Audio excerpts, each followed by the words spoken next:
Como primer idea quiero decirles que esto no es el resultado de la búsqueda ante un conflicto personal.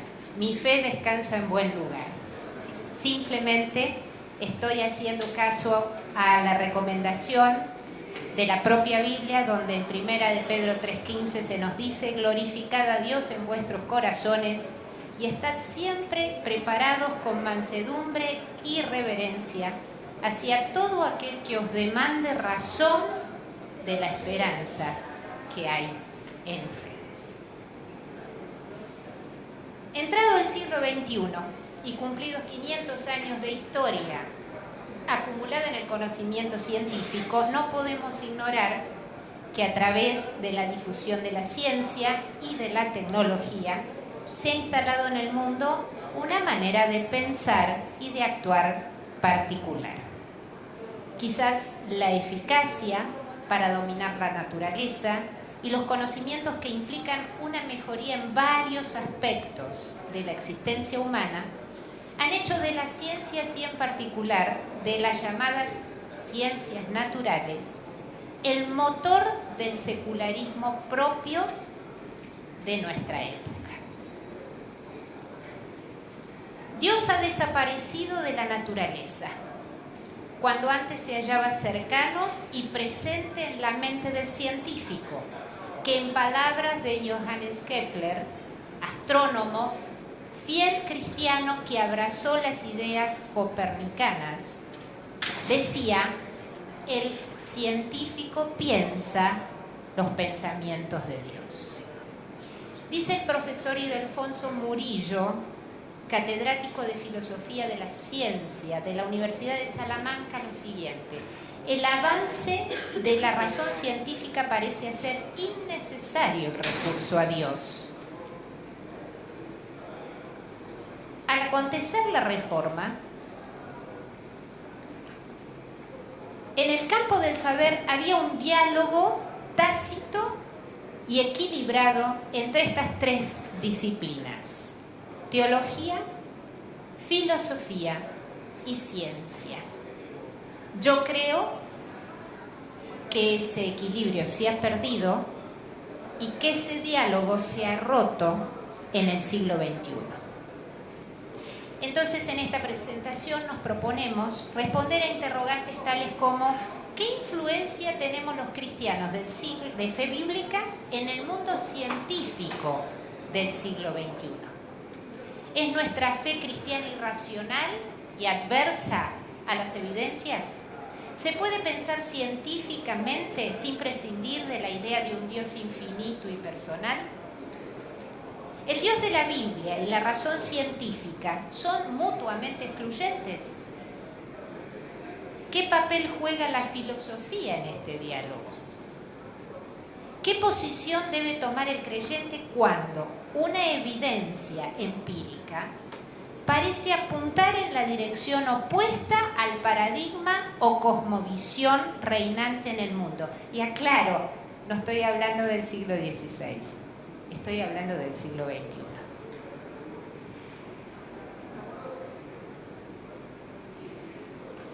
La ciencia es un concepto muy complejo de definir, pero en honor a este gran epistemólogo y filósofo de la ciencia argentina, Gregorio Klimovsky, voy a tomar su simplificación del libro Las desventuras del conocimiento científico. Él dice así: la ciencia es el acopio del conocimiento sistemático que utilizamos para comprender el mundo y modificarlo. Pero les quiero aclarar que solo nos centraremos en las disciplinas científicas que abordan el conocimiento del universo y de la vida, y que nuestro punto de vista no será ni filosófico ni teológico, sino el del profesional de las ciencias biológicas, que es mi campo de trabajo. Pero utilizaré el recurso a las otras disciplinas, en especial cuando considere que los límites que la ciencia posee deben ser abordados desde otras disciplinas, ya que surgen conflictos en la medida que el conocimiento científico progresa. Ahora, es nuestra convicción que en este siglo XXI, y a pesar del gran avance científico, la ciencia sigue careciendo de respuestas a las inquietudes existenciales.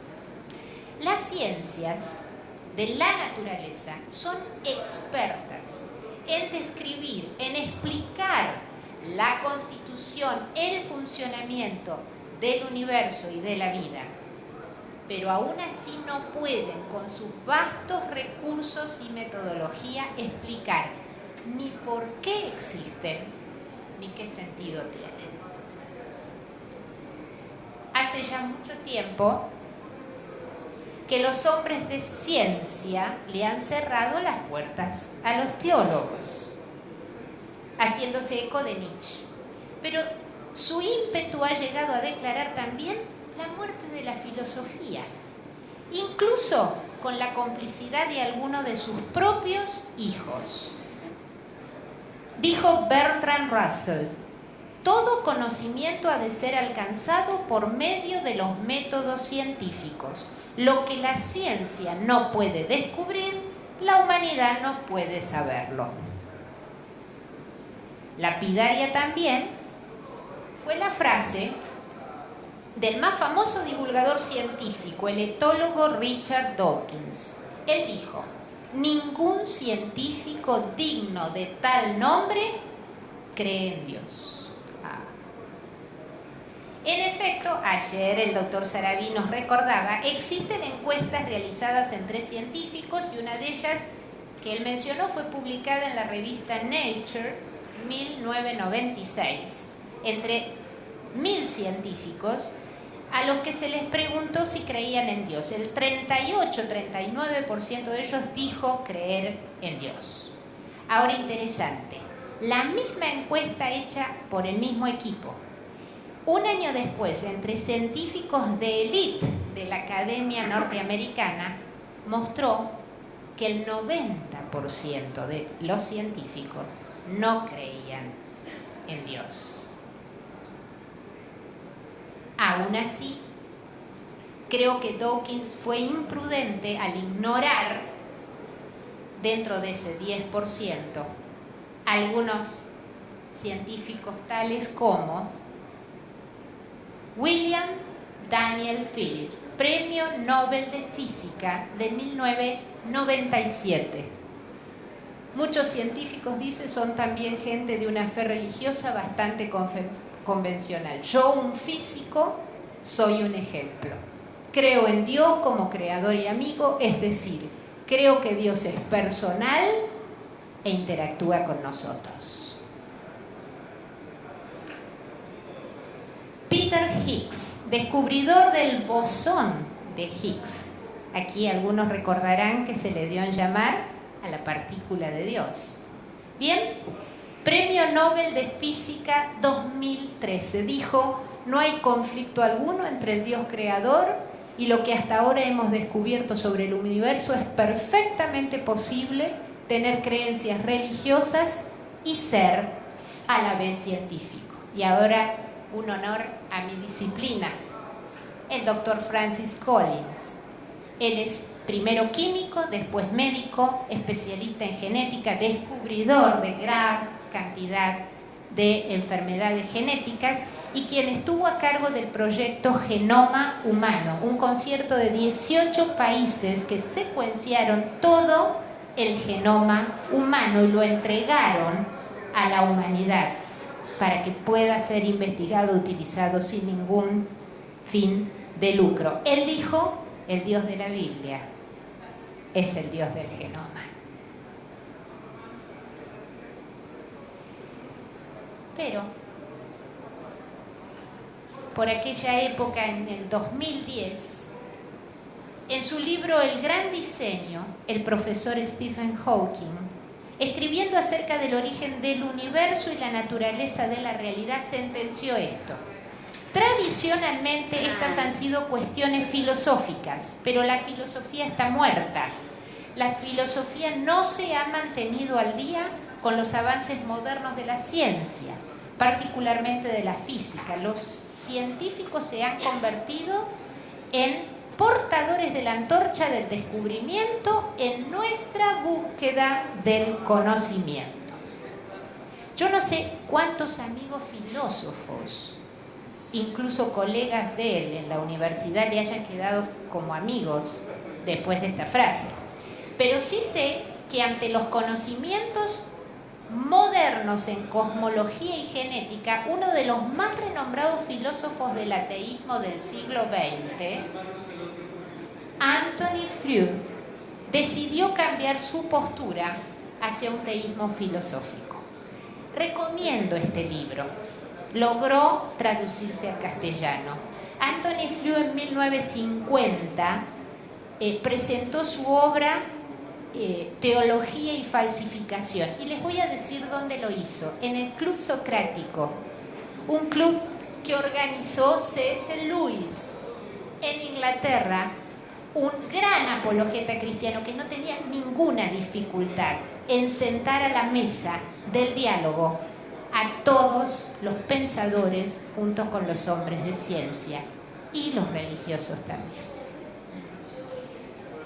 De manera que el siglo XXI encuentra a la mayoría de los científicos declarándole la guerra a Dios y a la filosofía en nombre de la ciencia. Pero esta beligerancia no significa que la ciencia esté en conflicto con Dios, como hemos visto, ni que la filosofía deba asumir únicamente posiciones ateas para ser considerada válida. Debemos tener en cuenta esto. Los científicos no siempre hacen declaraciones científicas. Acostumbrados a los enunciados por medio de los cuales se proyecta el método inductivo, sus temerarias sentencias sobre otras disciplinas parecen deducidas de leyes universales cuando en realidad son opiniones o creencias personales.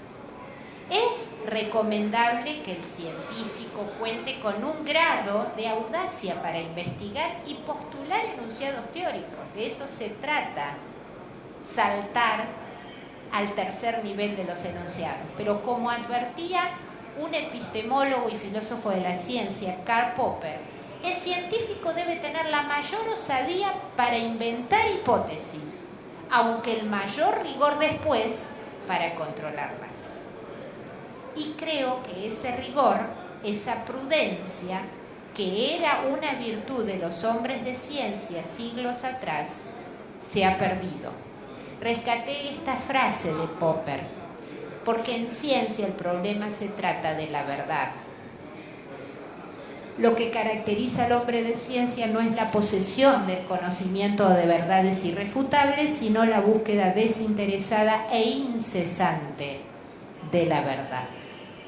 En el presente de nuestra sociedad, el más universalizado fundamentalismo, no se crean que es religioso, es laico y es ejercido por la mayoría de los científicos, al menos de los divulgadores populares.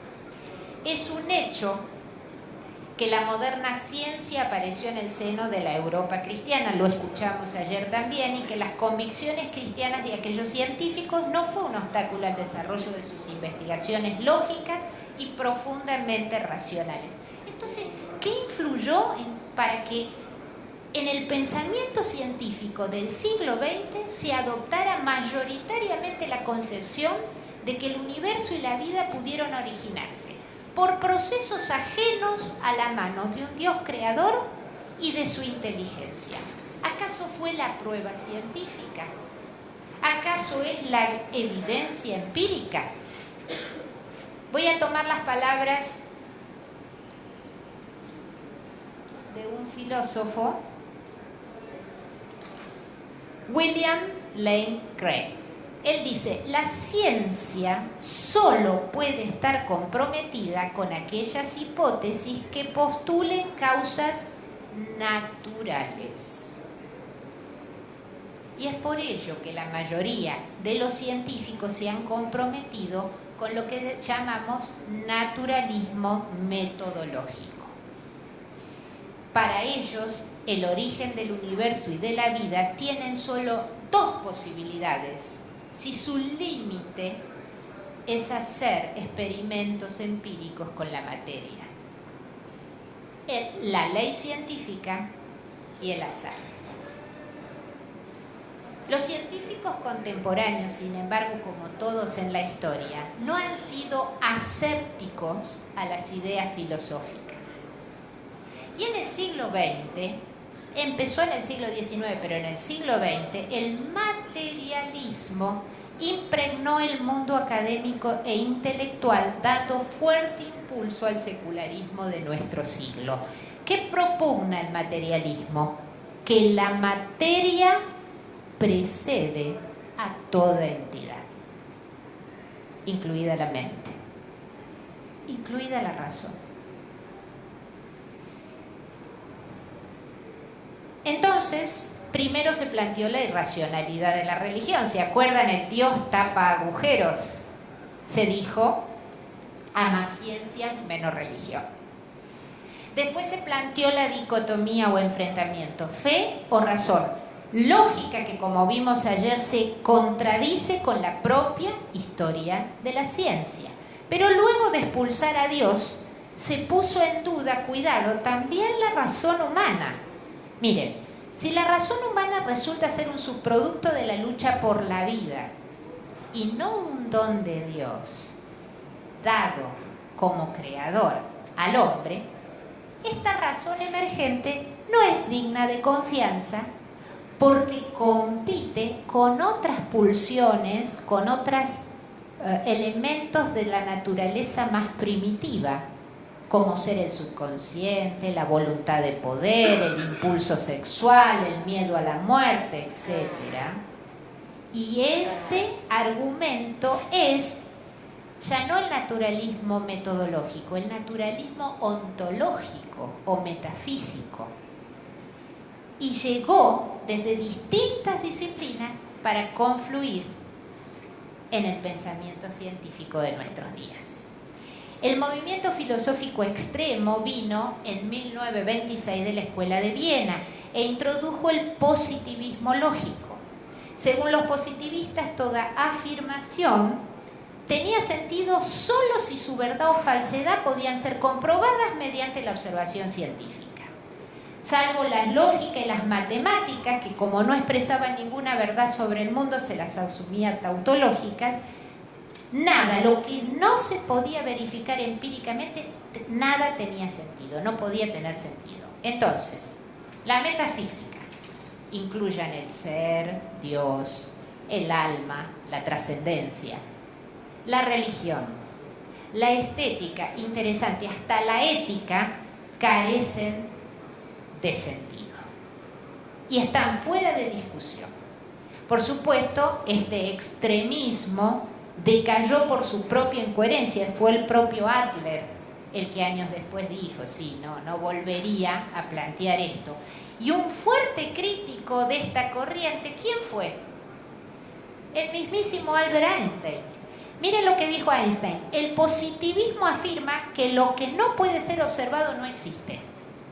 Esta concepción es científicamente indefendible, porque equivale a decir que solo existe lo que observamos, lo cual es evidentemente falso, dijo él. Y Einstein conservaba una prudencia que lo llevó a decir: un científico es un muy mal filósofo. La auténtica ciencia nunca niega la filosofía, al contrario. Toda hipótesis científica, sobre todo en cosmología y en biología, se sostiene por una cosmovisión. Pero llamativamente, quienes están discutiendo hoy los argumentos propios de la filosofía de la ciencia son los científicos, y de entre ellos los científicos materialistas.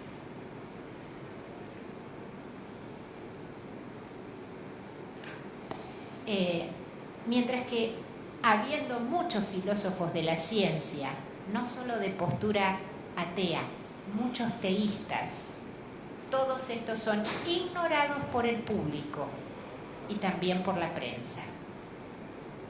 Cuando uno va a buscar en las librerías libros de filosofía y ontología, va a haber toda la posibilidad de gama vista desde el punto de vista ateo. No van a encontrar filosofía desde el punto de vista ateísta. Posiblemente, y acá hagamos un mea culpa, el cristianismo del siglo XX contribuyó a este desequilibrio cuando se diluyó en argumentos racionalistas híbridos, dejando a la ciencia moderna inundar el espectro del pensamiento que antes ocupaban la filosofía y la religión, o la teología si quieren. El nuevo ateísmo en el siglo XXI vino de la mano de muchos de ellos. Daniel Dennett, Richard Dawkins, La ilusión de Dios, El relojero ciego, Wolper, Stenger, salvo Sam Harris, que es filósofo también, la mayoría de ellos biólogos, físicos, escribiendo auténticos bestsellers. A ellos se los sienta a debatir sobre los conflictos sociales, los culturales, los internacionales de nuestros días. Y como divulgadores científicos vamos a encontrar a los neurobiólogos encargándose de explicar la conducta humana como el producto de las variantes estructurales neuronales. Ahora, al momento de tener que explicar el origen de la conciencia, el pensamiento conceptual, la racionalidad, la vida autónoma, el epicentro del ser, eso que la Biblia llama el corazón, o los filósofos lo llaman el yo, estos voceros no tienen argumentos científicos. En uno de sus libros leemos, y entonces la conciencia, la razón, un golpe de suerte. Daniel Dennett, entonces ocurrió un milagro, dice.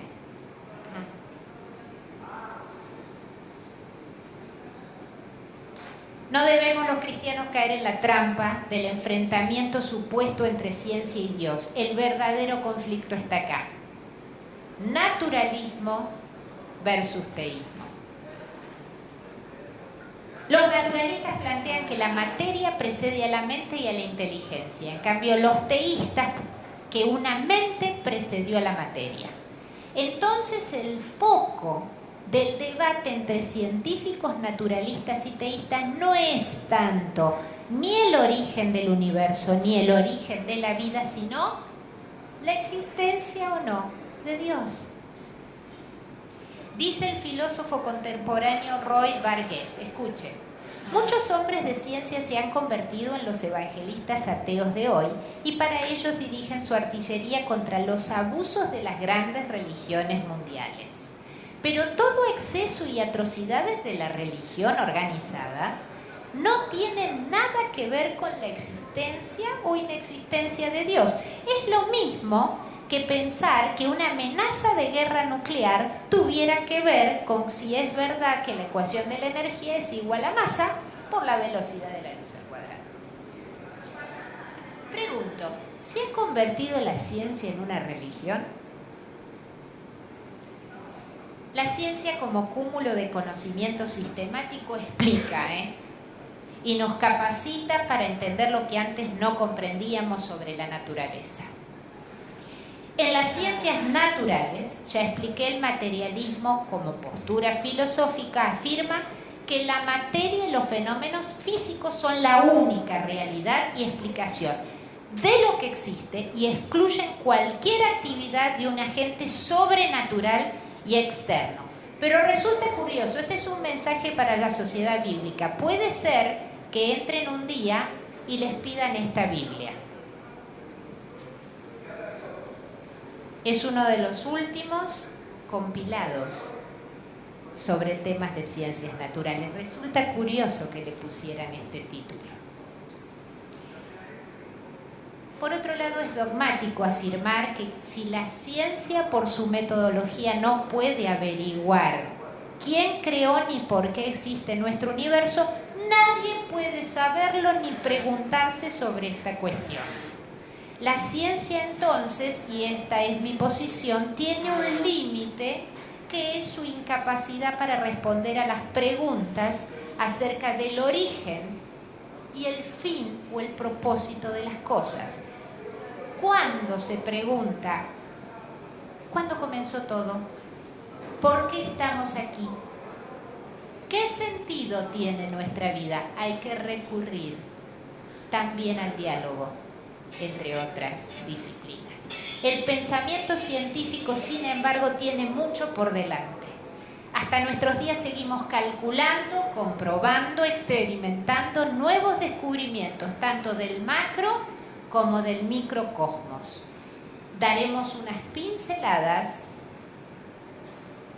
solo aquellos datos empíricos que no dejan de asombrarnos. Hablemos un poquito del origen del universo. La cuestión de si el origen del universo tiene importancia capital para los hombres de ciencia y en particular para los cosmólogos. Miren, si el universo no tuvo principio y es eterno, su existencia está garantizada. Ahora, si tuvo un comienzo, entonces el universo no es definitivo. Antes de que las pruebas científicas pudieran confirmar o descartar esta cuestión, hubieron muchos filósofos, por supuesto, que se plantearon estas ideas. Por ejemplo, Platón decía, bueno, la materia precede al universo. Otras cosmologías pensaban que el universo era un ciclo repetitivo e interminable, mientras que los cristianos, basados en la Biblia, entendemos por fe que el universo fue creado de la nada por Dios en el principio del tiempo. Aunque en la modernidad llegó a considerarse la idea de un universo estacionario, a partir del siglo XIX, la tecnología, en especial los telescopios, pudieron demostrar y comprobar que el universo, que nuestro universo está en permanente expansión. Y además verse estas imágenes, que son las huellas radiactivas del fondo cósmico. Vendrían a ser como las señales arcaicas de lo que fue la primer explosión que dio origen al universo. Entonces, hay un consenso casi absoluto hoy entre los científicos de que el universo tiene un principio. Entonces, dentro del pensamiento científico se van a barajar dos alternativas posibles. O alguien creó el universo, o el universo se creó a sí mismo. La ciencia empírica ha puesto a los científicos naturalistas en una posición difícil, ya que ellos deben identificar un mecanismo natural por el que el universo podría haberse creado y desarrollado a sí mismo sin dirección inteligente. Y acá volvemos al profesor Hawking, que en su obra dice: porque existe una ley como la gravedad, el universo puede crearse a sí mismo de la nada. La creación espontánea es la razón por la que existe el universo, por la que existimos, y no es necesario invocar a Dios para que encienda la mecha y ruede el universo. Un libro que aborda más que nada filosofía de la ciencia.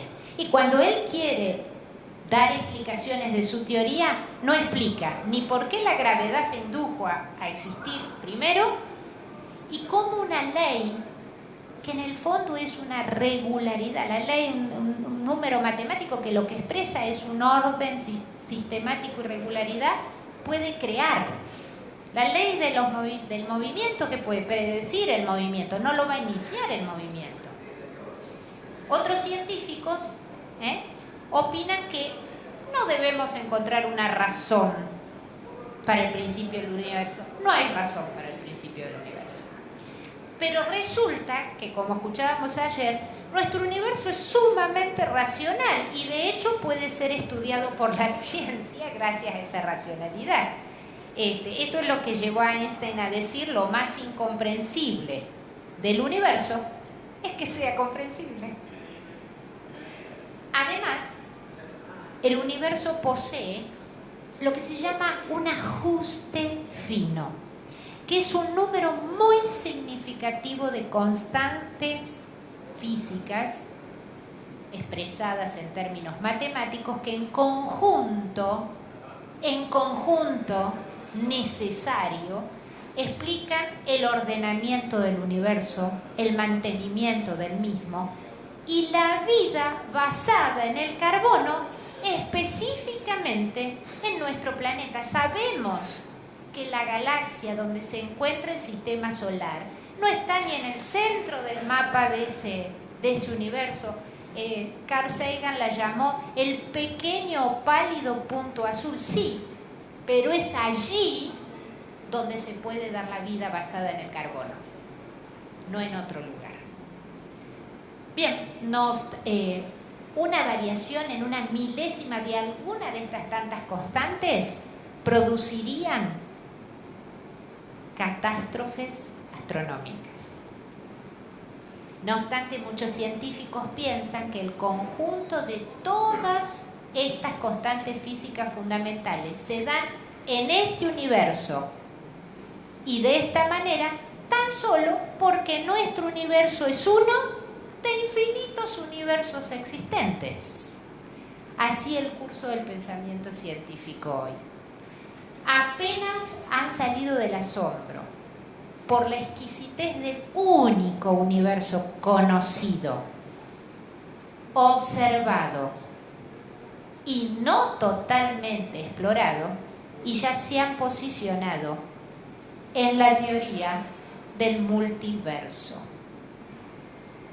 Y claro, esto quizá evite hablar del principio antrópico, aquel que dice, claro, el ajuste fino del universo parece haber estado preparado para que la vida se diera en nuestro planeta. Pero cuidado, esto tampoco escapa a la inquietud de la causa primera. Hay infinitos universos. Bueno, ¿cuál es el origen? Miren, tome la frase de un filósofo teísta. Richard Swinburne tiene un libro que se llama La coherencia del teísmo. Yo recomiendo la lectura. Es una locura postular infinitos, 1 trillón de universos causalmente desconectados entre sí para explicar los rasgos de un solo universo, cuando una sola entidad, Dios, lo solucionaría. Bien, otra pincelada, el origen de la vida. Este es otro ejemplo del enfrentamiento entre naturalismo y teísmo. Cuando me inicié en el conocimiento de la química inorgánica, 4º año, y después pasé a química orgánica, 5º año, tenía la misma profesora, así que le llegué con la pregunta incómoda. ¿Qué sucedió en la organización de los elementos naturales que de ser estructuras ordenadas, muy ordenadas pero inertes, pasaron a constituir las células vivas? Claro, la puse nerviosa la profesora de química. Después me enteré y aprendí que no hay una respuesta fácil. El genetista Michael Denton escribe lo siguiente: la brecha entre el mundo viviente y el no viviente representa la más dramática y fundamental de todas las discontinuidades de la naturaleza. Entre una célula viva y los sistemas no biológicos más perfectamente ordenados como un cristal o un copo de nieve, hay el abismo más enorme y absoluto que uno pueda concebir. Podemos describir lo inorgánico, también en el mundo describimos lo orgánico. Lo que no podemos es describir el paso de uno al otro. Hablemos de la célula. Son esquemas estos, pero el más pequeño organismo vivo, que es, por ejemplo, una bacteria, es una fábrica en miniatura compuesta por miles de piezas diseñadas en una intrincada maquinaria molecular que es una verdadera línea de montaje. Hablemos solo de números. ¿Quieren números atómicos? 100.000 millones de átomos constituyen solo una célula. Cada máquina que la compone consta de enormes cadenas proteicas que pueden moverse en un altísimo grado de coordinación para dar origen a un producto intermedio y a un producto final. Si hay alguien que trabaja en la producción, sabe lo que es una cadena y sabe la cantidad de maquinarias y funciones y el tiempo y la organización e inteligencia que se requiere para que funcione esta cadena de montaje. La existencia de estas máquinas biológicas, sí, tengo que decirlo, constituye un desafío a la teoría de la evolución. Aquí tenemos una copia del original del origen de las especies de Charles Darwin. Él dijo el origen de las especies por medio de la selección natural, en la cual se preservan solamente en la lucha por la vida las especies superiores o las especies más aptas. Pero también acá dentro, en este libro que recomiendo que los cristianos lean, él dice lo siguiente: si se pudiera demostrar que existe un órgano complejo que no es posible que se haya formado por medio de numerosas, pequeñas y progresivas modificaciones, mi teoría se vendría abajo por completo. El caso con estas maquinarias moleculares de las que hablábamos es tal que si faltara un mínimo componente de ellas, ya ninguna podría tener función. Tenemos, por ejemplo, una mitocondria. No puede faltar nada dentro de la mitocondria para que funcione como tal. Tenemos un flagelo bacteriano, no puede faltar una mínima proteína para que el flagelo, no existe el preflagelo. El ojo es un órgano integrado complejo, no existe un preojo en la naturaleza, existe el ojo. El caso entonces es que si en un proceso de evolución estos mecanismos integrados, complejos, tendrían que haber aparecido, al contrario de lo que propugnaba Darwin, todos juntos y organizados todos de una manera especial para que funcionen como tal. Dicho sea de paso, y acá sé que hay una estudiante de biología molecular, no existe publicación en la literatura científica que describa cómo pudo haber ocurrido la evolución molecular de estas máquinas o de cualquier sistema bioquímico real.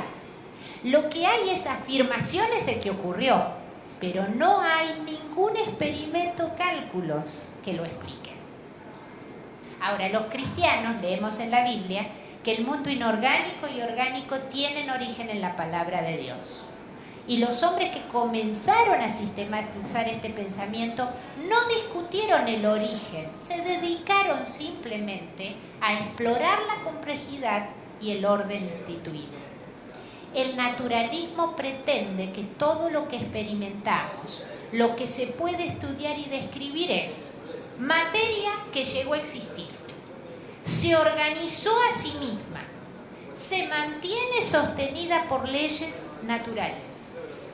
Entre los naturalistas existen dos teorías acerca del origen de la vida.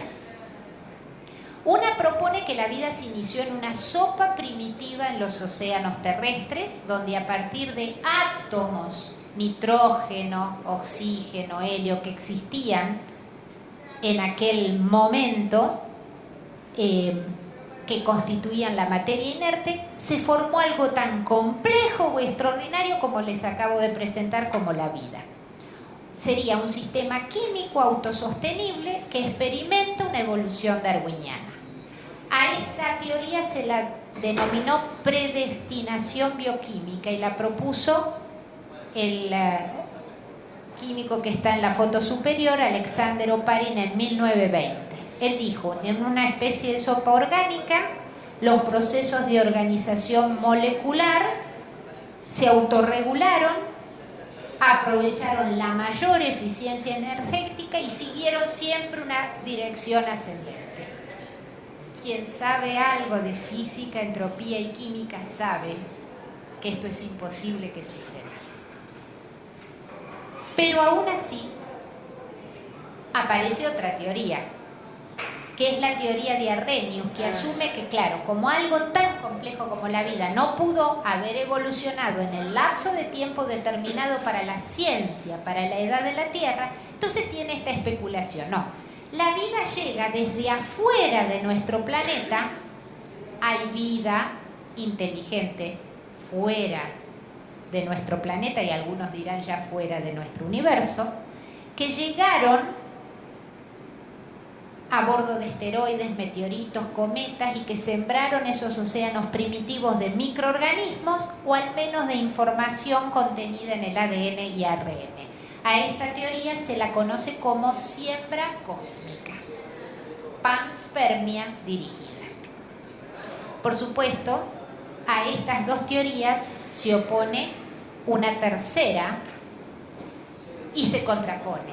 Es la llamada teoría del diseño, o teoría de que hay una inteligencia que propulsó lo que conocemos. Esta teoría, que aclaro es una teoría científica, estudia la presencia de patrones en la naturaleza de los cuales pueden explicarse mejor si se atribuyen a un diseño subyacente. A ver, esta ciencia utiliza herramientas de la matemática, de la probabilidad y mediciones más precisas. No se usa solamente para inferir el origen de la vida. La usa la criptología, la usa la antropología, la usa la medicina forense. ¿Sí? El diseño inteligente tiene como postulado que únicamente causas inteligentes pueden explicar adecuadamente las complejas estructuras ricas en información estudiadas por la biología, y que estas inferencias son empíricamente demostrables. Ellos dicen, hay inteligencia detrás de un diseño si el diseño es contingente, o sea, si aparece o existe, pero no obedeciendo una ley natural que pudiera explicarlo. Segundo, si es complejo, o sea, si tiene multitud de elementos que podrían ensamblarse de muchísimas formas, pero solamente una de las formas o una poca de las formas le da funcionalidad. Y en tercer lugar, si este finalmente parece estar diseñado con un fin específico, lo que llaman ellos especificación. Miren esto. Ahí tenemos una laptop, una computadora, tenemos un reloj a cuerda para los varones amantes de los autos. Ustedes sabrán mejor qué hay dentro del capot, y cómo funciona un auto, un Boeing. A ver, ¿se nos ocurriría pensar que alguno de estos elementos hace miles de años atrás eran un conjunto de chatarra, de hierro, de moléculas dispersas, amontonadas, y que dadas las fuerzas de la naturaleza, la erosión, el tiempo, llegaron a conformarse así? ¿Es razonable pensar esto? Se los dejo para que investiguen. Y voy a dar la última pincelada: el origen de la información. La materia viva es sumamente compleja, como hemos visto. Posee muchísimas maquinarias moleculares ensambladas, pero escuchen, además es muy rica en información. Igual que los planos de un edificio, el ADN localizado en el núcleo de una célula contiene todas las instrucciones necesarias para construir ese organismo completo. A ver, hablemos de ejemplo, pues ya tenemos secuenciado genomas. La bacteria, la Escherichia coli, unicelular, comensal. ¿Quieren que les cuente cantidad de genes que posee? De genes. Además tiene mucho más en su ADN, pero genes, 4.403 genes. ¿Y el ADN humano? Ya llevan más de 25.000, unos 30.000 genes. Ahora, un ADN simula una base de datos que puede equipararse si yo desplegara estos cromosomas en estas líneas y cada uno de estos colores fuera la molécula y a esa molécula le asigno una letra. Si yo tuviera que escribir todo el ADN en letras, compondría un conjunto de volúmenes del tamaño de la Enciclopedia Británica. Está eso compactado en una célula y en todas y cada una de las células nucleadas de nuestro organismo. ¿Conocen a este hombre? Lo tengo que presentar. Bill Gates. Él dijo, el ADN es como un programa informático, pero mucho, mucho más avanzado que cualquier software que hayamos podido crear hasta ahora. 1997, Camino al futuro. Cada genoma posee todas las secuencias de esas 4 letras o 4 nucleótidos, pero en un orden único y particular en cada especie.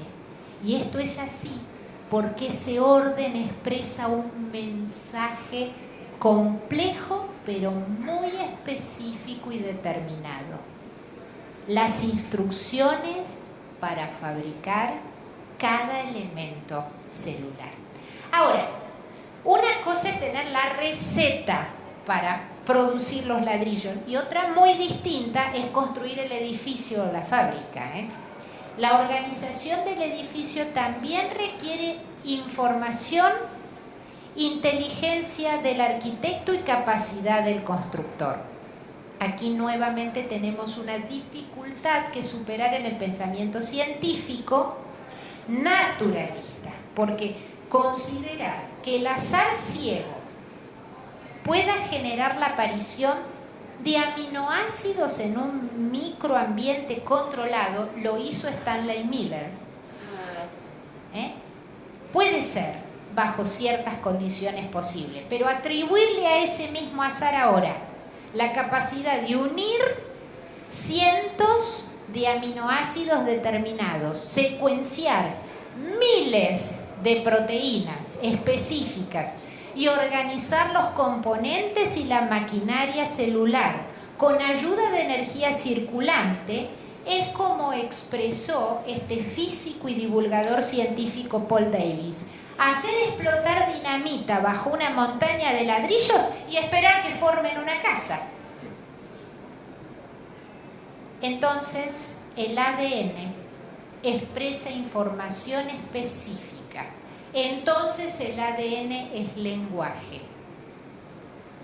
Y acá recurro a los neurolingüistas, lingüistas, inteligencia artificial.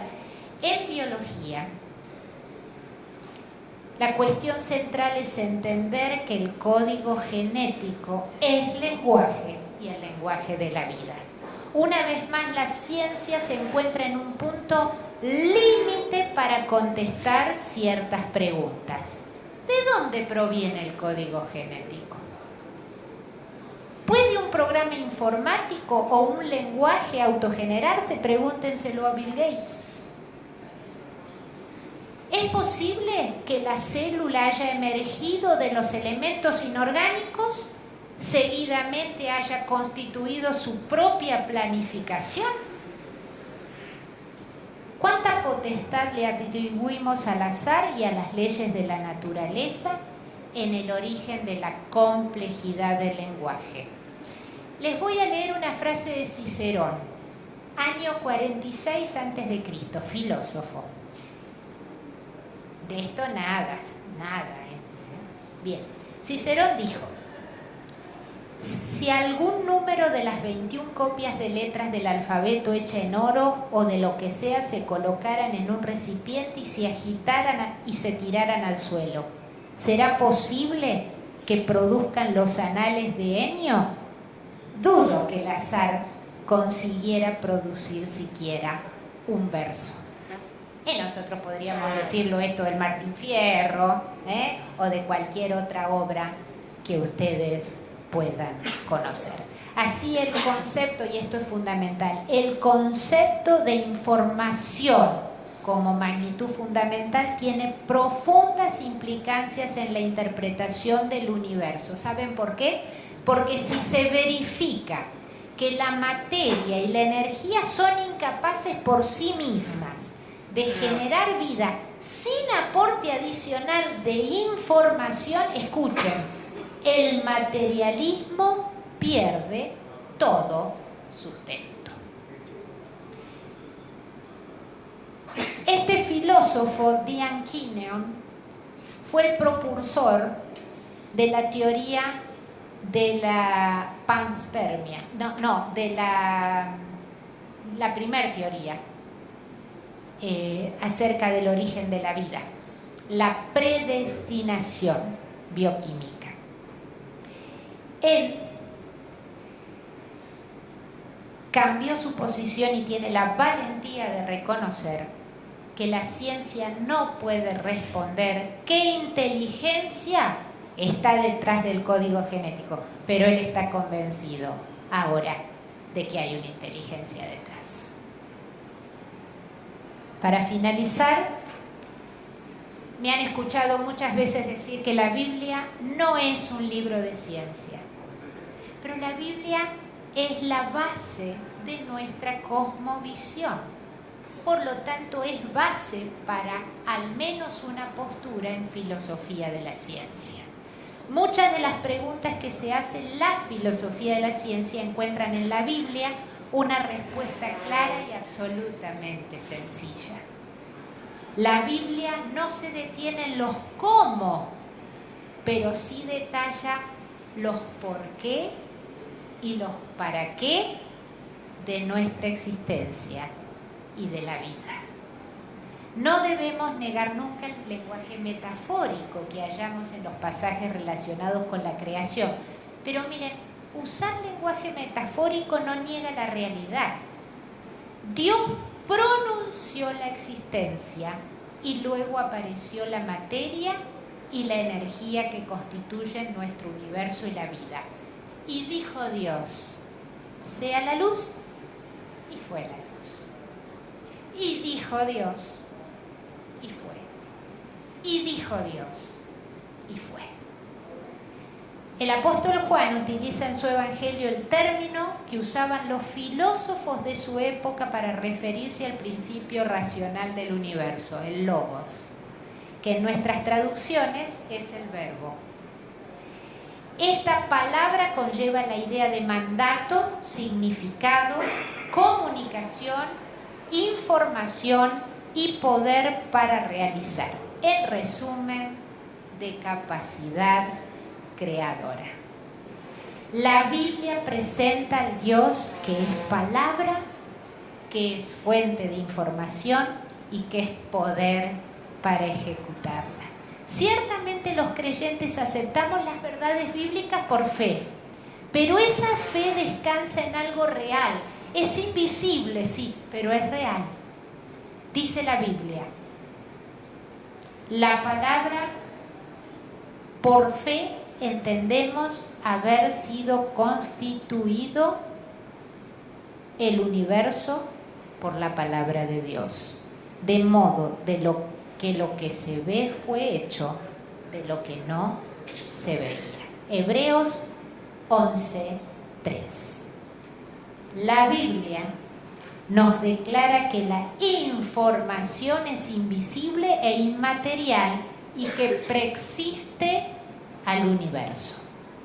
Miren, para transmitir información se emplean muchos medios materiales, la tinta y el papel, las señales auditivas, las pantallas, los genes, pero la información en sí misma es inmaterial.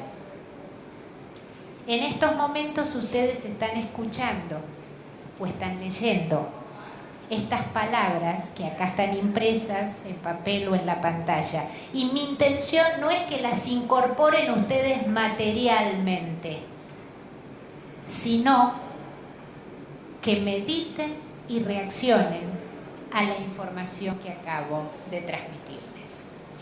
Como dice John Lennox en su libro ¿Ha enterrado la ciencia a Dios?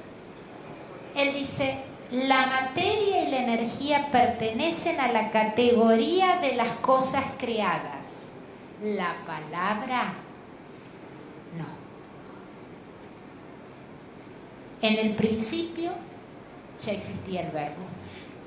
Y el Verbo estaba con Dios y el Verbo era Dios. Él estaba con Dios en el principio, por medio de Él todas las cosas fueron creadas. Sin Él nada de lo creado llegó a existir. En Él estaba la vida y la vida era la luz de la humanidad. Esta luz resplandece en las tinieblas y las tinieblas no han podido extinguirla y jamás podrán.